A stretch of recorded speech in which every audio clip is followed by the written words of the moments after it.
বন্ধুরা, আজকে আমি আবার চলে এসেছি। আপনারা সবাই ভালো আছেন তো? এই যে দেখুন বন্ধুরা, সিলভার কাপ মাছ নিয়ে এসেছি। আজকে রান্না বানাবো একটা। চলুন বন্ধুরা, রান্নাঘরে যাওয়া যাক, রান্না শুরু করব। বন্ধুরা, আমি মাছের নুন হলুদটা মাখিয়ে নিয়েছি। এবারে উনুনটা ধরিয়ে নেব। উনুনটা ধরে গেছে, আমি কড়াটা বসিয়ে দিয়েছি। কড়া গরম হয়ে গেল, আমি তেল দিয়ে দিচ্ছি।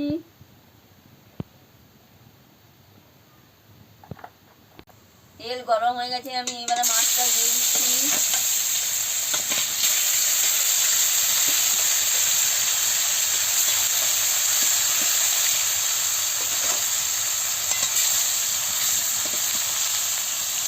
মাছটা ভাজা হয়ে গেলে আমি ফিরে আসছি।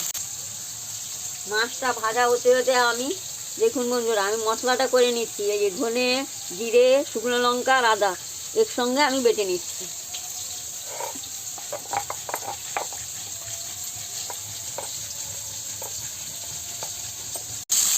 এবারে মাছ ভাজা হয়ে গেছে, লাল লাল করে আমি তুলে নিচ্ছি। এবার আমি আলুটা ভেজে নিচ্ছি। আমি সামান্য নুনটা দিয়ে দিচ্ছি, দিয়ে আলুটাকে ভালো করে ভেজে নিচ্ছি। ভাজা হয়ে গেলে আমি ফিরে আসছি। এবারে আমার আলু লাল লাল করে ভাজা হয়ে গেছে, আমি তুলে নিচ্ছি এক এক করে। দেখুন বন্ধুরা, আমার মশলাটা বাটা হয়ে গেছে, আমি তুলে নিচ্ছি। এবার তেল গরম হয়ে গেছে, আমি পেঁয়াজটা দিয়ে দিচ্ছি। পেঁয়াজটা দিয়ে ভালো করে ভেজে নিচ্ছি।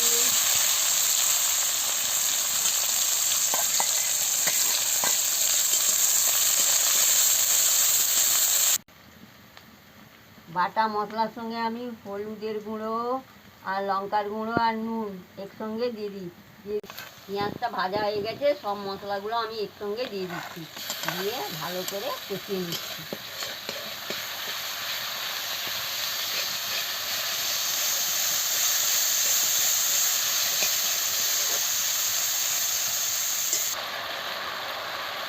জল দিয়ে আমি মশলাগুলোকে ভালো করে কষিয়ে নিচ্ছি।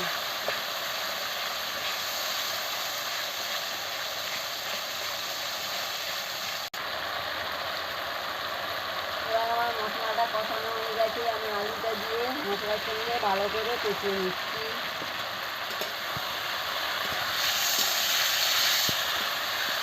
দেখতে থাকুন বন্ধুরা, প্রথম থেকে লাস্ট পর্যন্ত আমার রান্নাটা কেমন হচ্ছে।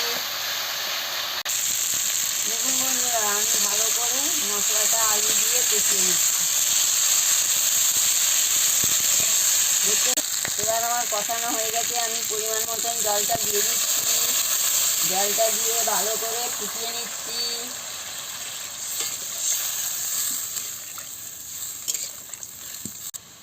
এবার আমি পরিমাণ মতন মিষ্টিও দিয়ে দিচ্ছি, দিয়ে ভালো করে নাড়িয়ে নিচ্ছি।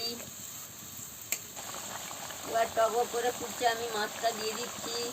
মাছটা দিয়ে ভালো করে ফুটিয়ে নিচ্ছি।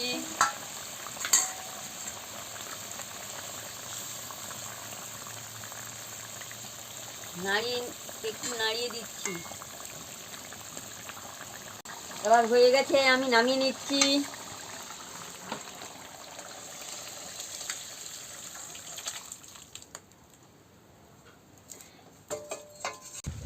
বন্ধুরা, এইভাবে বাটা মশলা দিয়ে রান্না করে খাবেন।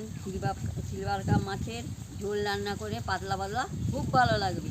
ভালো লাগলে আমাকে লাইক করবেন, শেয়ার করবেন, মেসেজে লিখে জানাবেন, সাবস্ক্রাইব করবেন। আমি কালকে আবার ফিরে আসি। রঙটা দারুণ হয়েছে, গন্ধটাও দারুণ বেরিয়েছে।